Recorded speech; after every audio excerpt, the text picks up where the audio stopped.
Já, komiði sæl og blessuð. Við ætlum að halda áfram með eiginlega uppáhaldsliðin minn á þessari samstöð okkar. Það liðurinn óþekkti þingmaðurinn sem sumir vilja meina að geti verið óþekki þingmaðurinn. Það geti farið saman í einhverjum tilvikum. En þessi viðtöl eru kannski svolítið öðruvísi en flest önnur viðtöl sem við tökum. Maður reynir að komast aðeins undir skinnið og þetta eru ekki yfirheyrslur, þetta eru ekki gagnrýnin viðtöl, þetta eru ekki viðtöl þar sem maður flysjar stjórnmálamenn af þeim skinnið til þess að reyna að finna einhverja skandala. Þvert á móti þá viljum við bara reyna að finna mannlegu hliðina á nýju þingmönnunum sem sumir eru okkur að litlu leyti kunnir eða bara engu. Við þekkjum aðra nýja þingmenn, kannski vegna þáttöku þeirra í öðrum störfum og þannig háttar til þá þingkonu sem að verður óþekkti þingmaðurinn þessa vikuna. Hún heitir Halla Hrund Logadóttir. Komdu sæl og blessuð Halla. Blessaður og sæl. Og velkomin hér í þennan ágæta lið okkar óþekkta þingmannin. Takk fyrir. Þú ert náttúrulega í hugum okkar Íslendinga óþekkt sem þingmaður. Það frekar stutt síðan þú varst kjörinn í fyrst skipti á þing. En við kynntumst þér nokkuð vel í fyrra sumar þegar þú tókst þátt í forsetakjöri. Og ég man fyrst þegar ég kynntist þér, þá var ég blaðamaður á Fréttablaðinu og ég hringdi í þig út af einhver álita efni, hafði ekki heyrt þér áður. Og mér fannst merkilegt að tala við þig sem blaðamaður vegna þess að mér fannst þú tala mannamál og mér fannst þú ekki víkja þér undan spurningunum sem er svo klassískt meðal embættismanna og einhver málefnið er viðkvæmt. Og ég man að ég pikkaði í kollega minn, félaga minn, annan blaðamann og sagði hún er svolítið öðruvísi þessi, hún er ekki svona embættismannaleg. Og þá komum við kannski bara að fyrstu spurningunni. Hver ertu? Hvernig manneskja ertu? Já, þegar stórt er spurt. Ég kannski bara eins og þú lýsir reyni að segja hlutina eins og þeir eru og mun gera það áfram sem þingkona eins og í fyrri störfum. Nú er ég forvitin, var þetta þegar ég var orkumálastjóri eða jafnvel á undan? Akkurat, þú varst orkumálastjóri. Akkurat, þá var nú að nægu að taka þar. Maður hélt nú kannski að það er svona einhver rólegri tími, ég hefði verið að flytja heim frá Bandaríkjunum. En það var bara slæm staða í lónum og nokkur eldgos og auðvitað uppselt kerfi, stríð í Úkraínu, alls konar krísur sem að tóku við. Þannig að það var mikið lærdómstími og þörf á því að tala skýrt. Já. En var lagt upp úr því snemma á þínu heimili og þínu bernsku slóðum og í þínu bernsku barnæsku að þú fengir að vera þú sjálf og það væri bara betra að vera maður sjálfur heldur en að fela sig inn í einhverju hlutverki og vera að velta því fyrir sér hvað er nú skynsamlegast að gera? Já, alveg klárlega. Bara segja hlutin eins og þeir eru, tala skýrt, vera heiðarlegur. Þetta eru svona lykilgildi sem að hafa fylgt mér frá þeim tíma. Bara í uppeldi hjá foreldrum mínum. En líka var ég svo heppin, ég var svo mikið með ömmin og afa, bæði fyrir austan og í bænum. Þannig að þessi svona, kannski þessi heiðarleiki og hvað ég segja, bara vanda sig, vera vandvirkur í því sem maður gerir, segja satt og rétt frá og allt þetta sem ég held að sé ágætis grunnurinn í þingmennsku. Það sem eru alls konar hagsmunir og skiptir ótrúlega miklu máli að geta tala skýrt. Já, mér fannst þú einmitt leggja fram ákveðna einlægni og heiðarleika þegar þú bauðst þig fram sem forseta. En það voru allmargir sem að gerðu grín að þér og fannst líka kannski að það væri bara eitthvað svona sell þegar þú gerði myndbönd upp í sveit og svona soldið eins og álfkona það er eitthvað pínleiti álslegt við þig reyndar. Hefur ekki heyrt það einhvern tíma? Ég var aðeins heyrt það í tengslu við bíómyndina, hvað heitir hún aftur? Game of Thrones, nei. Jú. Akkurat, bara í góðum skilningi, í ákveðnum skilningi. Ég er nú alveg uppi töluverða álfatrú. Í alvöru? Já, það er álfakirkja fyrir ofan bæinn fyrir austan. Já, frábært. Þannig að margar svona álfasögur. Ég veit ekki það er smitast í fas og útlit. En það sem ég er að reyna að segja er að mér fannst nefnilega að koma til dyrana saklaus og hérna vel bara bjóðandi, vel meinandi en mér varst svona sum okkar ekki trúa því Sum okkar, ertu að segja að þú þar á meðal? Nei, ekki, mér fannst sumt fjölmiðla fólk til dæmis ganga bara frekar hart að þér og það álíkt að þú væri bara ekki þú sjálf, þú væri bara búa til einhverja mynd og svo þetta líka spurningin úr hvaða átt þú kemur sko. Já, ég kannski svolítið, þú sást Ármótskaupið það sem að var nú, hérna byrtist ég í hérna kirtli með harmonikuna og lúðrasveit sko ég gerði grín að því á mínu heimili að sko svona hefði ég vilja vera þeir eru algjörlega náð mér þarna ég veit þannig að hérna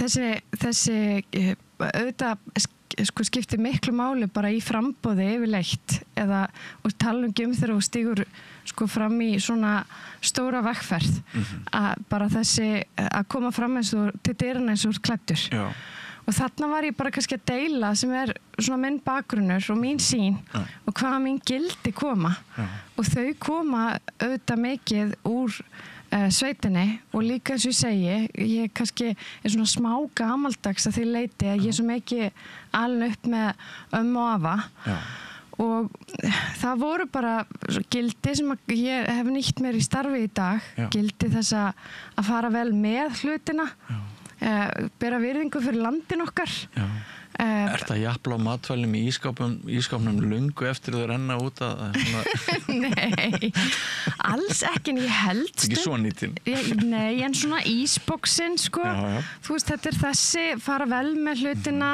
smyrja vélarnar vel að því við ætlum að nýta þar lengi þú veist, passa upp á hlutina það kannski sko hugsun og svona fara vel með landið okkar af því að við erum alltaf að hérna hugsa það fyrir komandi kynslóðir ég held bara í praktík þegar þú ert að vinna svona nálægt náttúru í landbúnað annað að þá það eitthvað sem þú kannski tekur með þig og smitar inn í hvaða störf sem þú ferði í síðan mér og ég segja stundum að svona þessi ást á landinu hún kemur klálega frá því að hafa verið mikið fyrir austan hafa verið mikið í hestum og bara út í náttúru heilt yfir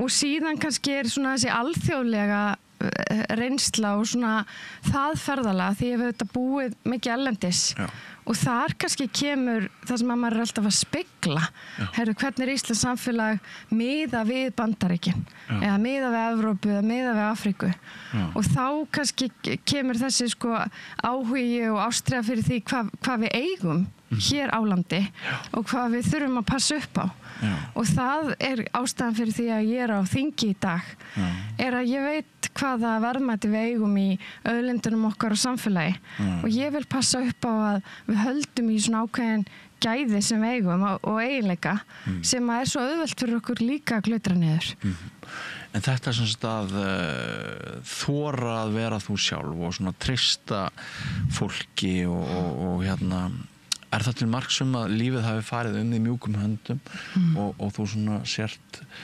heppin með sjálfa þig og uppvöxtinn Ég alveg ótrúlega heppin með foreldra og fjölskyldu alveg einstaklega heppin og kannski býja því að foreldrar mín áttu með þegar þau voru tiltölulega ung mamma 19 og pabbi 20 og hafa fengið svona einhvern veginn í fyrsta barnabarn fengið að vera mikið líka hérna með stærri fjölskyldu og klálega mín stærsta gæfa mitt stærsta veganesti Ertu frumburður foreldrana? Ég frumburður og hérna og bara hef notið ótrúlega mikið góðs af því að eiga góða fjölskyldu ekkert efnafólk en bara öll þessi ást og væntumþykja mikil ást já, og bara það að vera styðjandi og þorðu foreldrar þínir að sýna þér þá ást sem þeir höfðu að þér já, en ég eru af því að sko mín kynslóð þurfti oft svona hún var svolítið kótuð þessi ást sko maður þurfti svona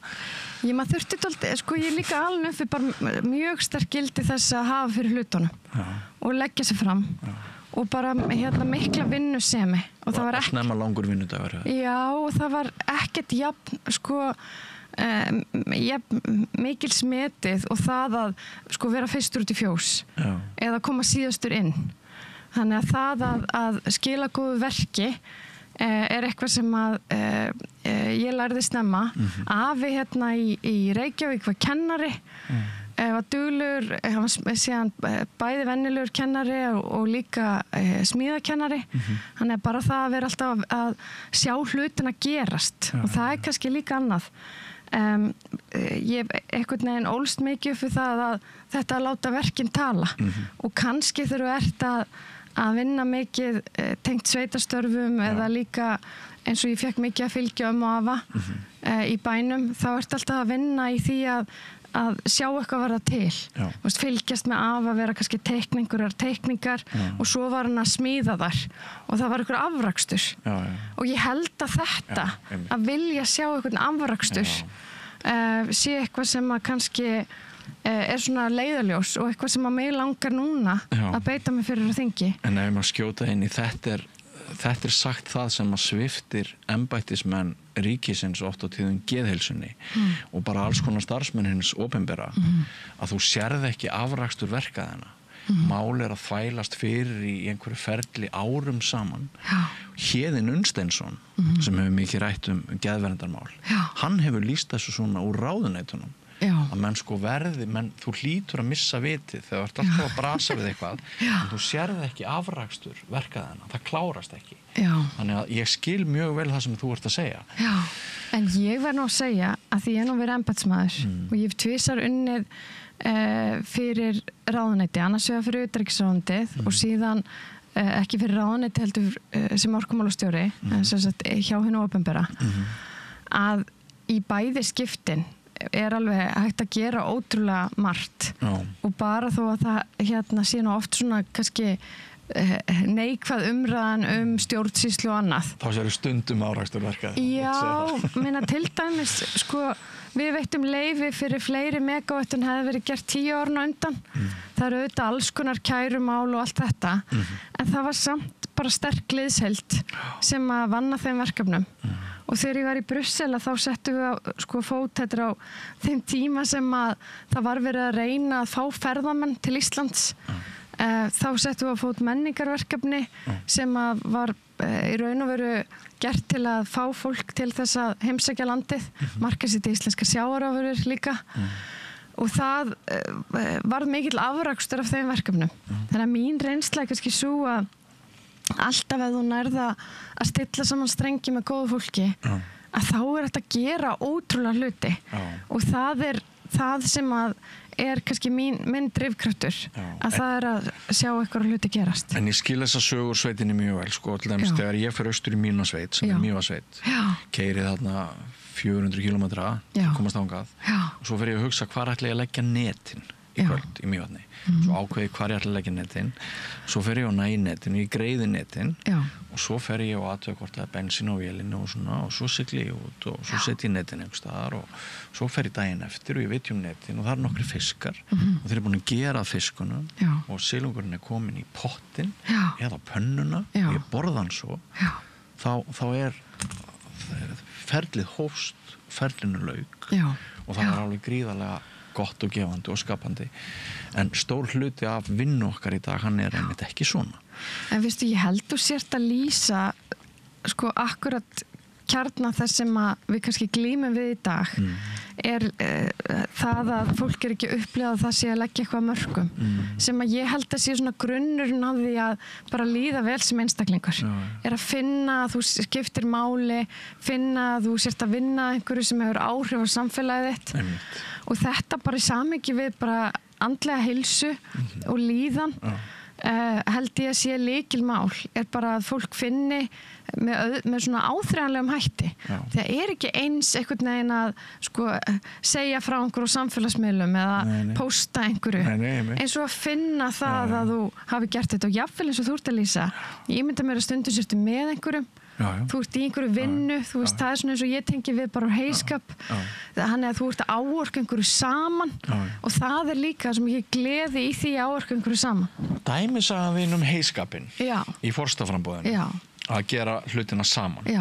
Þetta var nákvæmlega sama pæling og hafði farið minn koll og ég hafði notað í bók sem ég skrifaði dauðan. Það sem var svona aðeins annars hamingi. Bókinu dauðan var þannig að hún fjallaði líf sem væri þess virði líka að lifa því og hvað gerir lífið þess virði að lifa því og svona. Akkurat. Og ég tengdi mjög sterkt við þessa heiskaparlíkingu en það var hellingur af fólki sem hefur ekki alist upp í sveit, kannski bara blaðamenn félagið mínir sem ólst upp hérna á Mölinni sem náðu ekki þessari heimspeki og þannig að mér dettur það bara í hug þegar þú nefnir þetta. En mér finnst þetta mjög gott hjá þér. Ég held að flest okkar höfum áttað okkur á því að einstaklingshyggjan hefur hrakið okkur út í horn. Við verðum aftur að fara að gera hlutina saman sem við höfum reynt að gera sitt hvoru lagi. Algjörlega, og ég held að það bara aftur sem að tengist auðvitað vinnu og þú veist driftun og árangri og svona hvernig ég manni áfram bara sem einstakling í samfélagi. En auðvitað það líka þannig bara maður hugsa þegar maður glímir með einhverja erfiðleika, veikindi eða áskoranir eða fyrir gegnum einhverja erfiða hluti í lífinu. Sko það fyrsta sem maður einhvern veginn horfir til, eða sem að stendur mann nærri, auðvitað þú veist, líka samvinna og þetta net sem nálægt manni. Þannig ég held einhvern veginn að það að leggja meiri rækt við samvinnu umfram einstaklingshyggju, sama hvort það sko tengt fjölskyldu eða vinnu. Við þurfum einhvern veginn að ná þeim rauða þræði aftur. Já, ég er sammála því. Og fínt hjá þér að ávarpa þetta, bara mjög fínt. Þótt ekki eru forseti. Já, voru það vonbrigði? Auðvitað fer maður í allar vegferðir til að ná árangri og þannig að ég fór ekki í þessa vegferð nema með það í huga að bjóða fram mína krafta og síðan það þjóðarinnar að taka ákvörðun. En ég get hins vegar sagt að ég lagði mikil áherslu á mál eins og samvinnuna, ég lagði mikil áherslu á mál eins og bara almannahagsmuni og landið okkar og auðlindir og í dag fæ ég tækifæri, síðan gerðust auðvitað þessir óvæntu hlutir í stjórnmálunum, þannig að mín leið hefur leiðið núna á þing og ég finn talandum sko að skila verki. Nú ég var að leggja fram mína aðra þingsályktun til í gær, svo fyrri var orkuöryggi almenning sem að ég séð hvað stendur höllum fæti sem orkumálastjóri og svo seinni var annað sem að stendur hjarta mínu mjög nærri sem að ég mælti fyrir í gær sem eru jarðarkaup, að takmarka jarðarkaup erlendra aðila af því þetta eru vatnsréttindin, jarðhitin og bara aðrar auðlindir sem við erum að selja með. Þannig að nú held ég áfram að geta reynt að hafa áhrif á og afla þessum málum fylgis. Þannig að ég þakklátt fyrir að hafa fengið stuðningin á þingi kjölfar forsetaframboðsins og ætla svo sannarlega að láta til mín taka. Ég vona að ég kom ekki baki það þér og þér finnist þetta ekki óþægilegt umræðefni og viðkvæmt. En nú langar mig að spyrja þig út í eitt kvöld í forsetabaráttunni. Útsendingun á RÚV. Þegar þú hafðir fyrr þann dag farið í að ég hef 2 mjög stór viðtöl. Já, þú ert að tala fyrir kappræðunar. Já, fyrir kappræðunar. Og maður finnur það, ég er náttúrulega sem vanur fjölmiðlamaður, búin að vera í þessum bransa í 40 ár. Ég finn það bara mjög snemma að þú ert ekki alveg í lagi. Það er eins og eitthvað sé off og þú endurtekur þig og bara líkamstjáningin og allt. Það kom mér ekki óvart ef ég segir alveg svo að fylgið skildi hrynja eftir þessa framistöðu. Við skulum segja síga. En þetta var sko hvað gerðist? Hvað var að þennan dag? Þetta var bara gaman á að skuli draga þetta upp því að þetta var í svona kosningaborta auðvitað rosalega sko, löng og ströng og ég hef ekki verið að taka þátt í pólitík áður. Þó ég hafi verið í alls konar öðrum störfum sem hafi reynt á og reynt á fjölmiðlun eða þátt ekki í fjölmiðlum þá ekki með sama hætti. En þarna hafði ég verið fyrir norðan og þetta í raun og veru, ég var fyrir norðan með fulla dagskrá. Ég flýg, ef ég man rétt, hvort ég flýg hana hvort seinta kvöldi eða hvort ég var ekki bara að fljúga með morgunflugi sem sagt til Reykjavíkur. Svo ég að fara í 2 önnur viðtöl. Ég held að það hafi verið 2 þennan dag. Það var spursmál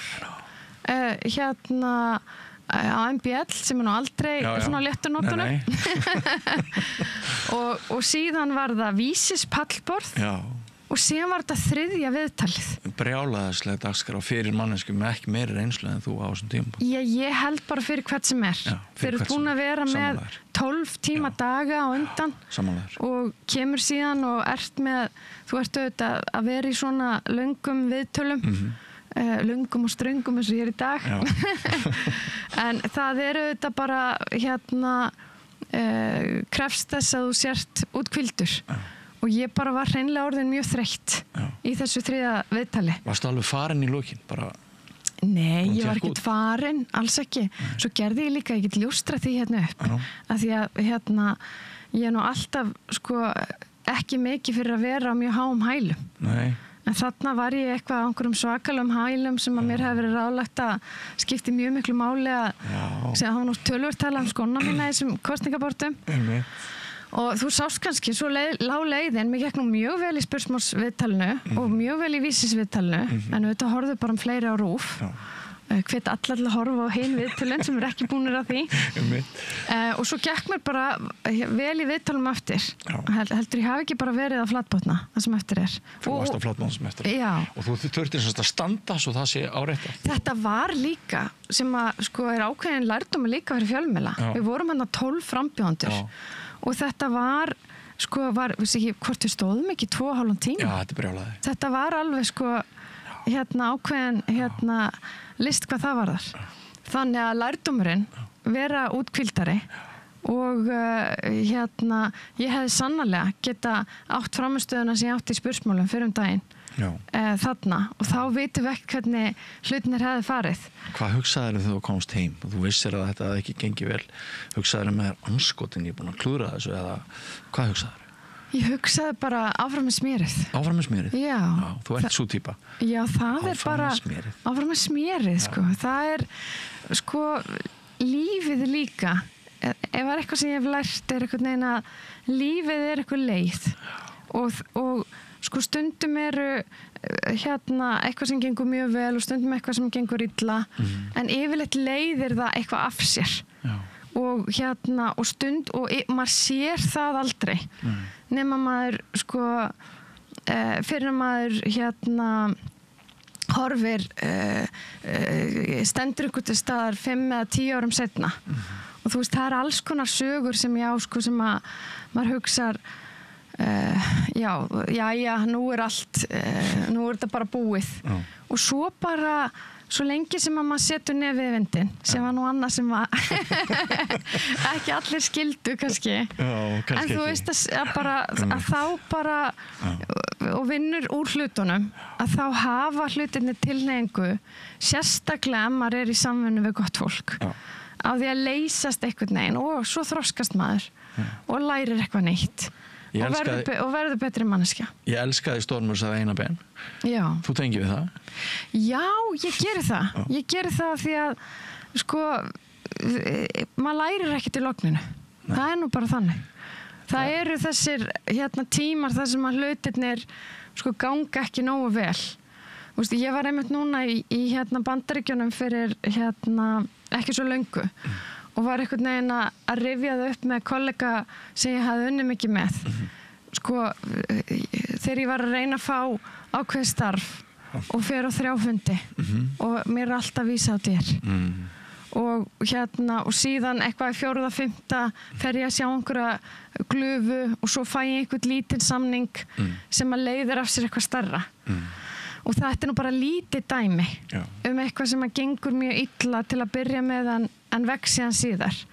Og svona ef ég hugsa sama hvort maður hefur gleymt við einhver veikindi eða sambandsslit eða sama hvað það eru eins og allir fara í gegnum í lífinu þá er það yfirleitt á þeim tímapunktum þegar allt virðist ómögulegt og síðan nær maður einhvern veginn að vinna sig fram á því að þá er það yfirleitt að maður verður reynslunni ríkari svo öðlast maður líka einhverja dýpt sem manneskja og verður kannski betri í samskiptum og mýkri Af því að það eru nú allir einhvern veginn að glíma við sitt. Já, og án mótlætis er vandfundin þroskinn, finnst manni stundum? Já, ég held að það sé alveg þannig. Já. En auðvitað eins og kannski ég býja að eiga góða fjölskyldu, þannig að þegar það hefur reynt á mig í mínu lífi, að þá býja því að ég er með gott bakland og það hjálpar manni í að vaksa í mótlæti. Það er ekki sjálfgefið, það er ekki allir sem að hafa bakland í því í stuðning hvað það varðar, og það er nú eitt af því sem að mun reyna á líka í varðandi lög og starf núna, er að við eigum alltaf að vera að hanna kerfin okkar sko út frá því að það siti ekki allir við sama borð og það fæðist ekki allir með sumspil hendi. Það er rétt. Sko, ég reyna að sjá fyrir mér fyrstu 20 árin hjá þér. Þú ert sko, þú ert augljóslega metnaðargjörn, er það ekki? Má ekki segja það? Vinnusöm? Já, ég vinnusöm. Þú spilar hljóðfæri? Já. Harmonika? Píanó uppalega, já. Píanó? Og kannt líka að spila harmoniku? Já, ég er í námi þar. Ertu núna? Sko, ég verið að fara svona í 1 tíma á mánuði. Nú erum við náttúrulega að æfa fyrir sumarvertíðina. Skemmtilegt, frábært. Maður verður einhvern veginn að hafa eitthvað sem finnst mér þannig hvíli í hugan. Eitthvað sem er algjörlega ótengt öllu öðru. Geggjað. Þannig að þú ferð í skólan, þú ert góð námsmaður, sterkur námsmaður, þú ert elst systkinanna, þú gætir yngri systkina þína eða hvað? Já, yngri bróður. Yngri bróður? Já. Svo þú ferð í tónlistskólan. Já. Einhver önnur áhugamál, íþróttum? Já, ég kannski, sko, ég held ef við bara spólum ennþá meira tilbaka, þá held ég kannski svona upp af seglu, svona, ég er mikil fyrirburi. Já. Og ég held að eða mamma segir það, þess veit ekki mömmur allt best. Jú. Að því að svona sá tími, ég held að, sko, þar byrjar þessi svona segli, þessi hitakassatími. Einmitt. Hvað fæddist mörgum vikum fyrir? Ég fæðist ekki nema einhverjum 5-6, en ég er 7,5 mörg og er í einhvern mánuð í einhverjum hitakassa. Já, þú stendur varla fram á nefa. Ég veit það ekki, en svona, þú veist, ég held að þessi kannski, svona þessi karaktereinkenni að vera einhvern veginn alltaf hvað ég segja, að þurfa að hafa fyrir hlutunum. Að hafi kannski byrjað þar. Einmitt, áhugavert. En síðan bara elst ég upp í Hraumbænum, Hraunbæ 108 og 40. Mamma og pabbi er í námi, pabbi vinnur á steypubíl, mamma er í hjúkrunarfræði, við búum rétt við afa, ég fer í Árbæjarskóla, þar sem afi er kennari. Og ég er alltaf hjá ömmu og afa í sveitinni mjög mikið. Þar er áhugin á hestunum, síðar verði ég hestum á stóra markmiði núna er að fara aftur í hestana. Og síðan byrjaði ég bara ég var alltaf rosalega í mörgum áhugamálum. Ég var í dansi og píanói og leiklist og svona skapandi vinnu alls konar. Og síðan eftir Árbæjarskóla og eftir Kvennó sem ég fyrir næst í að þá svona togar í mig þetta bara svona þessi alþjóðlegi vettvangur. Þannig ég eyði miklu tíma þar í kjölfarið. Var aldrei ómikið að gera hér? Jú, allt og mikið að gera. En ekki stress, þeir eru ekki liðið eins og er að kikna undan öllum skildunum sem að snemma Ég hefði alveg stundum átt hafa minna að gera en það er kannski eitthvað sem ég bý alveg ótrúlega vel að bara síðan. Ég er góð í að skipuleggja mig og ég er góð í að forgangsraða, vita hvað skiptir máli og ég get verið óttalegu slugsi þar sem ég má vera slugsi. Þú veist, ég er ekki einhver fullkominn kokkur eða, þú veist, börnin mín er ekki klædd eins og í einhverjum tískutímaritum. Þú veist, ég get verið bara í sikkurum soknum og haft það gott, sko. Og alltaf nýtir þér náttúruna sem orkustöð? Já, það hefur verið. Ég hef alltaf verið mikið í útivist, hestum og skíðum og bara fjallgöngum. Og ég er mikill svona, kannski introvert. Ég fer mikið bara ein í göngutúra. En það hlýtur að vera áskorun að vinna við það stundu sem þú ert að gera. Já, Ertu bæði intro og extravert eða? Já, ég kannski á auðvelt með hina hliðina líka, ég alveg félagslynd, en svona þessi hleðsla að hlaða batterið, það náttúran og bara samvera með fjölskyldu.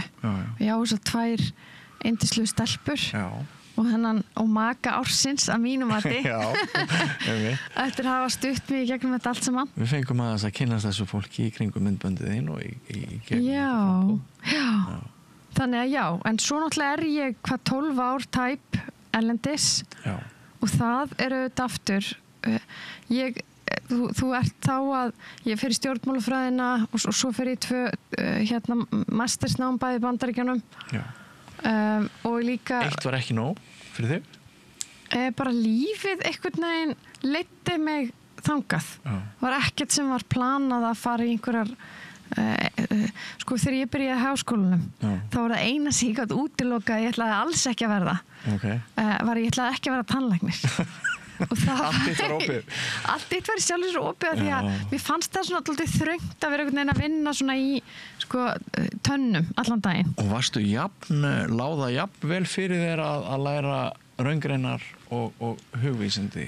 Já, mér gekk alltaf vel í skóla og ég fer í stjórnmálafræðina á sínum tíma bara ég ætlaði svona aðeins að hugsa þetta og síðan einhvern veginn, ég hefði alltaf eins geta farið í sko listnám eða læknisfræði, nánast eða lögfræði kannski frekar. Hvaða listnám hefðirðu valið?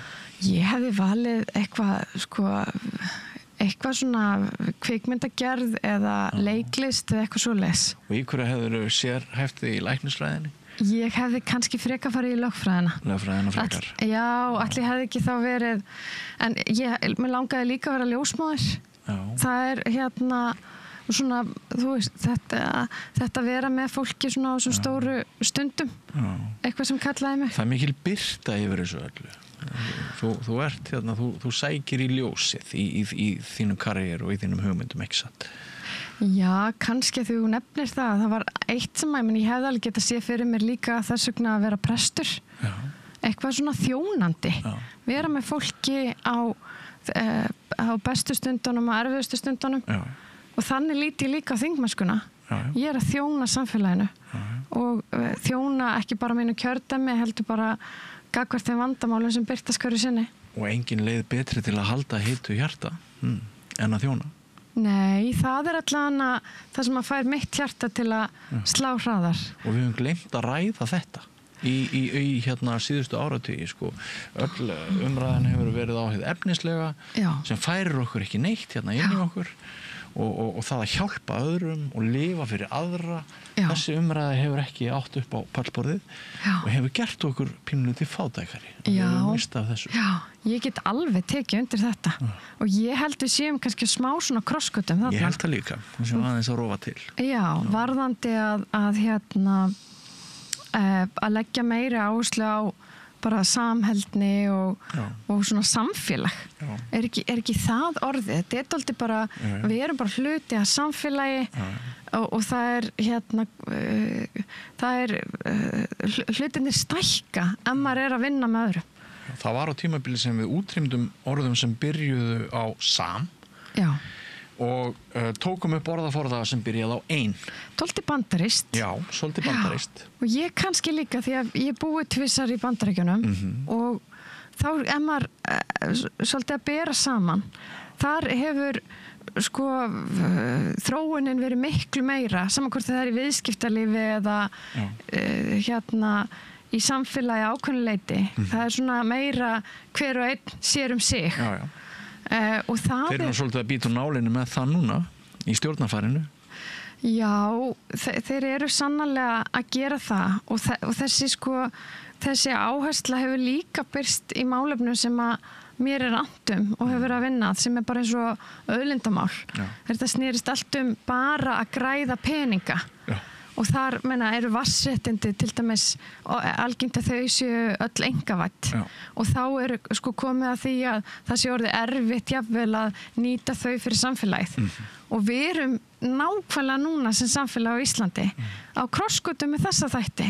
Ætlum við að hafa þannig fyrir okkar afkomendur að það sé bara jafn auðvelt og sjálfsagt að nýta jarðhitann og vatnið og orku bara með svona samfélagshugsjón eða áta bara snúast það að geta sko selt frá sér gæði fyrir eitthvað gróða sem að kannski virkar rosalega vel núna en svo að maður horfir 10, 20, 30 ár fram í tíman að þá sér maður einhverja aðra sviðsmynd og þetta það sem að maður græðir á því að vera erlendis að maður sér hvernig önnur samfélög hafa þróast og sér þær áskorunir sem að við getum lent í ef við vöknum ekki núna og versta að þessi mál yfirleitt ekki bundið við kjörtímabil þannig að baráttan í þessum frumvörpum sem ég að leggja fram núna eða þingsályktunartillögum það verður engin uppskera endilega sko á þessu kjörtímabili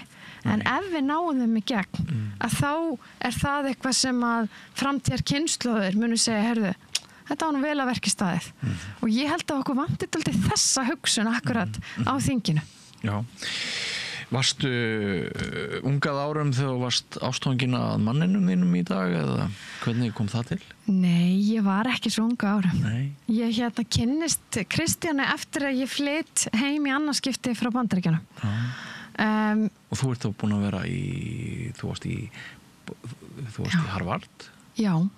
Annars vegar? Já, sko í raun og veru þetta þannig að svona í stuttumáli að ég flytt eftir stjórnmálafræðina þá fer ég til Brussel og þá var ég mikið að skoða Evrópusamvinnu sem ég held að skipta okkur ótrúlega miklu máli á þessum tímapunkti meðal annars.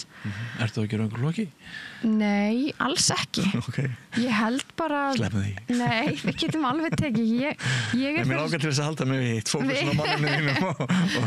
Á manninu minn. Ég hef mikil alþjóðasinni.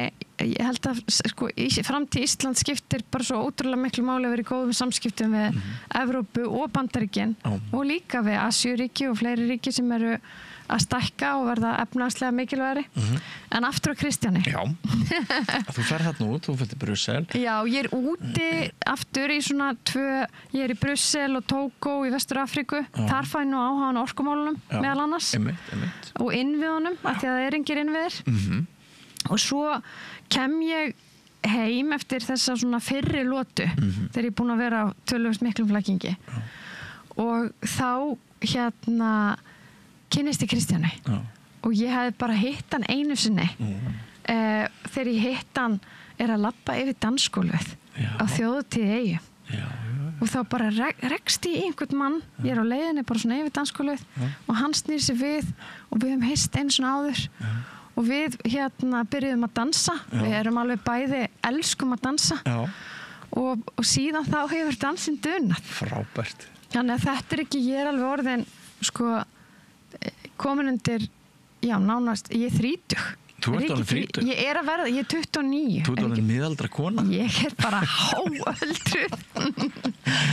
En það dæmi aftur, þú veist, auðvitað lífið alls konar og aldrei grunaði mig einhvern veginn að það myndi leiða mig til hans og síðan eigum við í dag þessar 2 stelpur sem að halda okkur vel vefnið þannig að Er hann besti vinur þinn, hann Kristján? Já, hann það minn allra mesti stuðningsmaður hann það, hann sko hann alveg ótrúlega sko glaðlyndur maður og ég segi sko gæska, glaðlyndi, greind þetta, sko það þetta þrennt þá ég alveg eins og smjör og hann hefur það hvernig þú raðar þeim upp í mestu röðin góð á þessu já.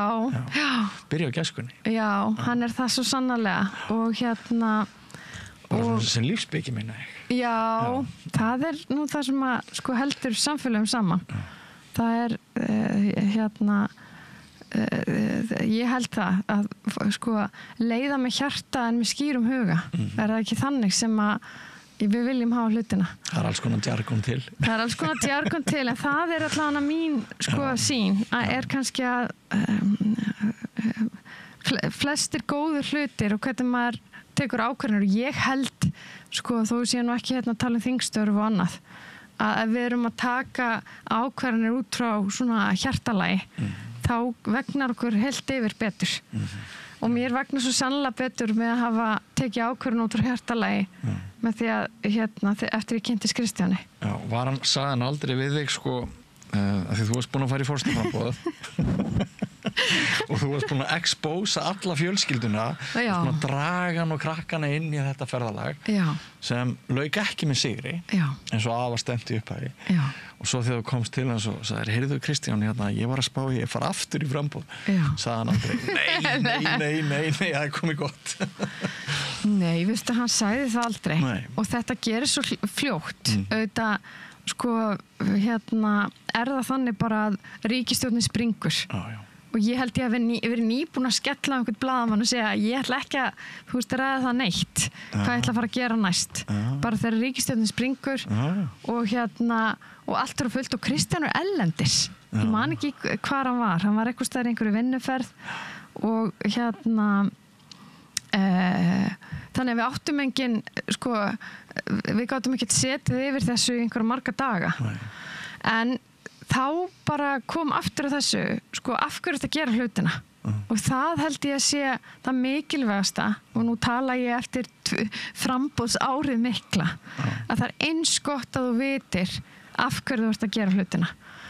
Sko, af hverju þú ferð í framboð og þess vegna aftur að því við vorum að tala um þetta að sjá afrakstur, fylgja eftir einhverjum málum. Fyrir mér var það, ég vildi fylgja eftir öldamálunum, mér fannst skipta máli, það eru stór verkefni framundan sem snúa að orkumálum, umhverfismálum, auðlindamálum og bara mér finnst Íslands samfélag vera ákveðnum krossgötum í þessari sko vegferð einstaklingshyggja versus það að styrkja okkar bara samvinnu og svona samkennd og ég hugsaði að ef ég myndi ekki taka skrefið og leggja mitt á mörkum þá var ég bara svikjast undan. Og þú hafði náttúrulega naust þess að við vissum öll hver þú varst. Það er forskot í þetta frambúði. Að ef maður hefur lifað þannig og komið þannig fram að það skadar mann ekki. Þannig getur verið tvíbent. Þú getur verið alræmd en þú varst það nú ekki. Nei, ég auðvitað nauti góðs að þess. Þú búin að smíða ofan á sko forsta frambúð sem tapaðist. Þú búin að byggja ofan á það. Þá ertu búin að breyta sko þeim ósigri í sigur. Með því að þú byggðir ofan á það og náðu svo árangur og varst þingkona. Ekki satt? En það stendi á herðum alls þess fólks sem að vann með mér í forstakostningunum sem að vann á frambúð sem bar brátt að og ótrúlegt hvað sko margir taka þátt með engum fyrirvara og bara alls konar fólk og auðvitað sko nýti þess líka núna að vera að vinna með fullt af fólki á þingi í samfélaginu sem að sko ég þekkjur þeirri vegferð og ég segi að vinna fyrir og vinna með núna að góðum málum og ég er þannig þengjandi að ég vil fylgja góðum málum áfram og ég vil eiga gott samtal málin. En hvernig byrjar svona pólitískt framboð eins og hjá þér? Varstu í Framsóknarflokknum áður? Nei, ég hef aldrei verið í stjórnmálaflokk. Og hvað bara, þú veist, hringir maður eitt kvöldið í Sigurð Inga og segir honum, heyrðu, ég var að spá ég að bjóða mig fram hvernig líst þér á það? Hvernig gerist þetta? Þú færð símtöl og svo bara ert að vega og meta og Sigurð Ingin og ótrúlega bara svona traustur og góður maður og sem ég tengi við auðvitað bauðst manni alls konar tækifæri en það sem að, og ég er í eðli mínu sko, ég er bara í eðlu mínu samvinnu manneskja. Ég vil vera að vinna eins og segja af góðum málefnum ég vil vera að leita lausna, ég vil vera geta dregið saman sjónarmið og komið hlutum áfram. En bara svona praktískt, hvernig bara ykkar fyrsta fundi saman, eða gerist það í síma eða hittist það yfir hádegisverði eða? Þetta svakalega nákvæmt hérna. Við hittumst og fórum yfir málin og fyrir mér skipti ótrúlega miklu máli að ég geti talað og bara hvílt vel í því að þessi auðlindamál, ég vil ekki við séum að teppalegja náttúrun okkar með vindorku, ég vil að við eigum auðlindanar okkar áfram, ég vil passa upp á almannahagsmuni í auðlindamálum eins og með orkuöryggið. Þessi málaflokkar, þeir verða að vera á réttum stað og svo vil ég þessa samvinnu hugsjón og það að geta unnið í báðar áttir, því að ég lít ekki á það þannig að ég sé vinstri eða hægri. Ég bara að koma góðum málum áfram og það hérna lífsýn sem að hefur þegar nýst mér vel á þingi, að reyna að fara úr því sem að nú heldur betur að slíta, því við vorum að tala um Bandaríkin áðan.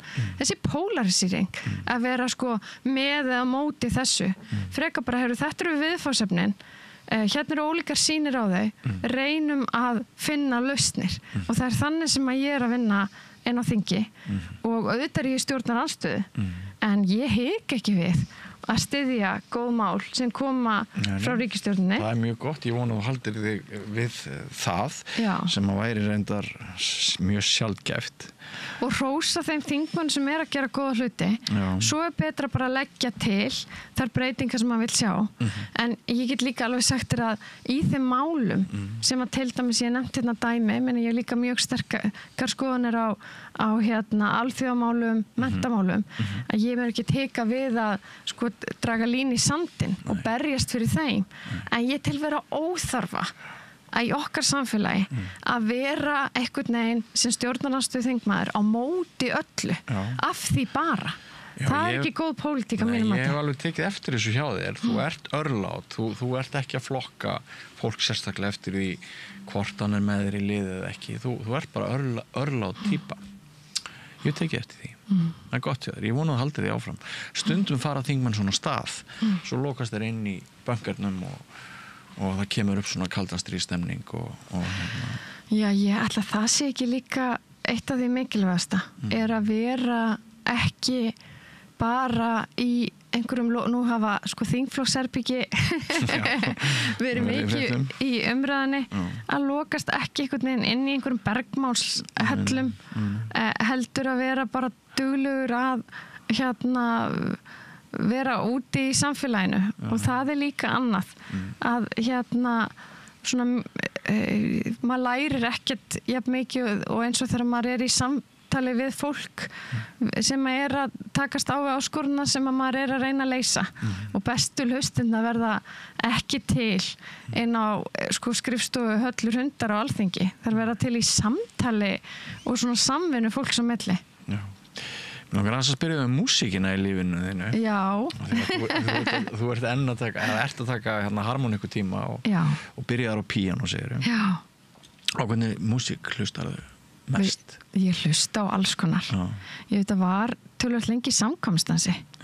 Þannig að ég, mér finnst alveg ótrúlega gaman að dansa. Og svona þannig alls konar danstónlist höfðar mjög til mín og það líka hluti af svona, hvað ég segja, eftir erfiða daga. Myndirðu segja að þú værir meiri diskodrottning heldur en svona molgiðja? Ég alls engin molgiðja, ekkert alveg. En ég hlusta mikið, enda nánast alla daga og hlusta á einhverju svona rólega svona píanótónlist af einhverju tagi. Klassíska þá? Ekki klassíska, bara svona alls konar með kertaljós, mér finnst það alveg ótrúlega góður endur á deginum. Líka yfir hásumarið? Nei, kannski. Þá ég alltaf einhverju útilegu á fjöllum eða eitthvað. Hestbæki. Já, það að vera með kerti og svona yfir vetratíman.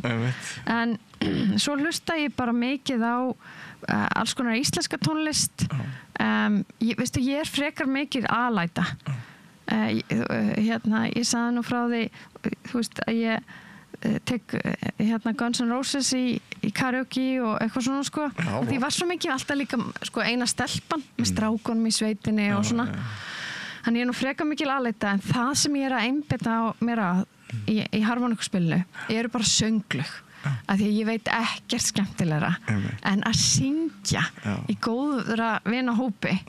Þannig að þú veist gott, saman hvort það er gott gítarpartí eða harmoníkupartí, sko íslensk sumarnótt þar sem fólk að syngja, það leysist eitthvað á leðingi.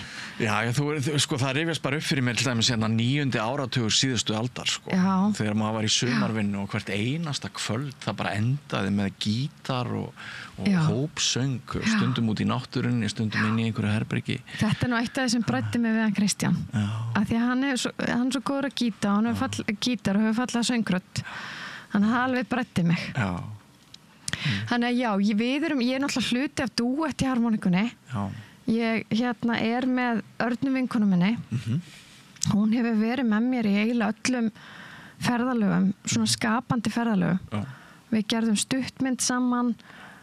Við vorum í svona leiklistarverkefnum saman, fórum saman til Grænlands þegar ég fór þangað í fyrsta skipti og erum saman í þessum dúett.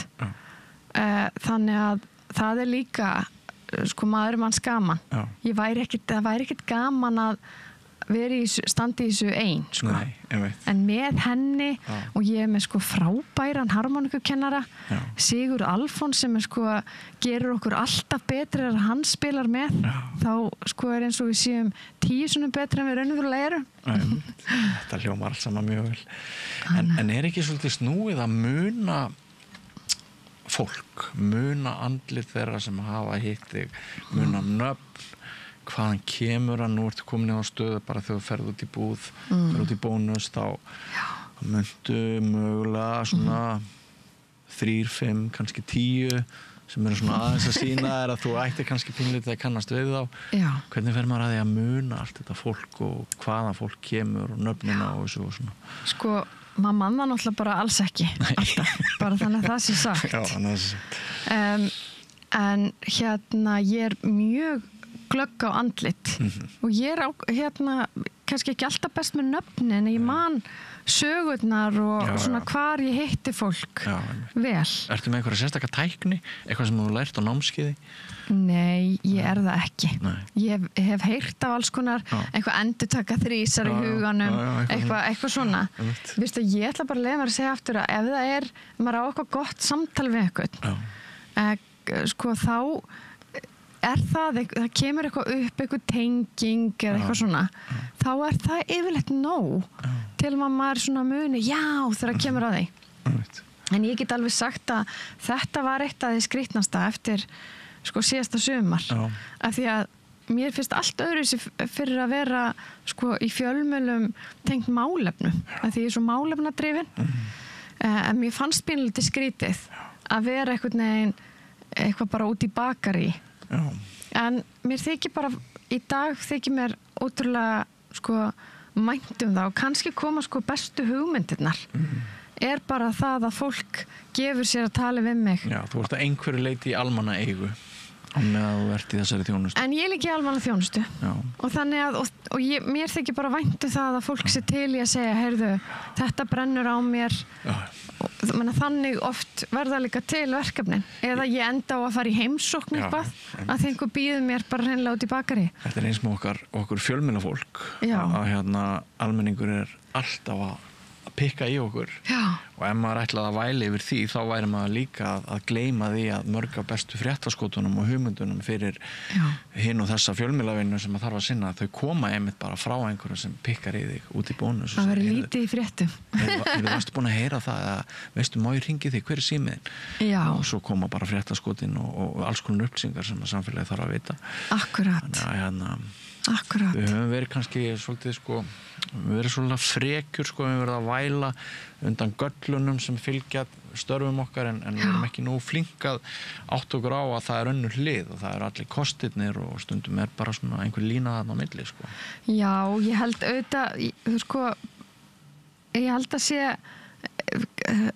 kannski dálítið öðruvís í dag heldur það var með öllum þessum samfélagsmiðlum og öllu þessu heldur betur en þú átt ekki að vera Hefur stjórn á þeim samfélagsmiðlunum? Já, auðvitað svona að stærstu leiti auðvitað alls konar einhver fólk hefur skoðanir á alls konar hlutum en ég held að aftur þú eru að vita fyrir hvað stendur akkur þú að vinna þú eru að vita þitt leiðarljós ef þú veist það að þá getur verið alls konar rók og rigning á leiðinni en þú veist hvort þú ert að fara ég held að það versta sem þú getur gert sem sko stjórnmálamaður er einhvern veginn að ætla að blakta í vindi og sko reyna að vita allt eða reyna að geðjast öllum þú eru að sko aftur koma til dyrann eins og þú ert klædd eða klæddur og þú verður að vita hvaða málum þú ætlar að vinna og fyrir hverja og svo lengi sem að það er kristaltært að þá getur verið alls konar veður á leiðinni en þá er bara að setja nefið í vindin eins og amma sagði alltaf og þá hlýtur að byrta til Já, þú sagðir að maður lærir ekkert í logninu maður lærir ekkert í logninu þetta er orðið ágætt slagur sko, var þetta bara kviknaði áðan? Þetta var bara kviknaði sem þætti svona gerist bara þetta verður mögulega það eina sem að fólk man úr sem þætti vegna þess að þetta stuðlar þetta er bara ansi góð speki Já, ekki held í hana og jú og hún verður til upp úr einhverju sönnu og ég þakka þér fyrir að hafa komið hingað að rauðaborðinu og verið bara ansi heiðaleg með það að koma til dyrinn eins og þú ert klædd við sjáum ykkur flytja þingræðurnar en við vitum ekkert meira ykkur við vitum svona einhver leiti fyrir hvað þið standið við sjáum ykkur á mannamótum þá er ég að tala almenningur, ég er ekki að tala okkur fjölmiðlamenn ég vona það að fyrir pólitíkus eins og þig sé þetta bara kærkomið tækifæri að vera bara í öruggu rými og geta bara klætt úr frakkanum og verið þú sjálf mér er allavega fundið skaman að hafa því hér í þessu spjalli í liðnum óþekkti þingmaðurinn Takk fyrir að bjóða mér, segi ég bara og gangi þér rosa vel í öllum þínum framtíðarstörfum Takk fyrir og bara, já, ég segi bara nánast við heyrumst og sjáumst, er það ekki þannig? Jú, engin spurning. En þessi þáttur verður ekki lengri, kæru áhorfendur og hlustendur, en ef mér gengur vel þá næ ég að dorga upp nýjan óþekktan þingmann fyrir ykkur í næstu viku. Ekki fara langt, þátturinn er ekki búinn. Þú ert að hlusta á Samstöðina. Róttækt sjónarhorn á atburði dagsins.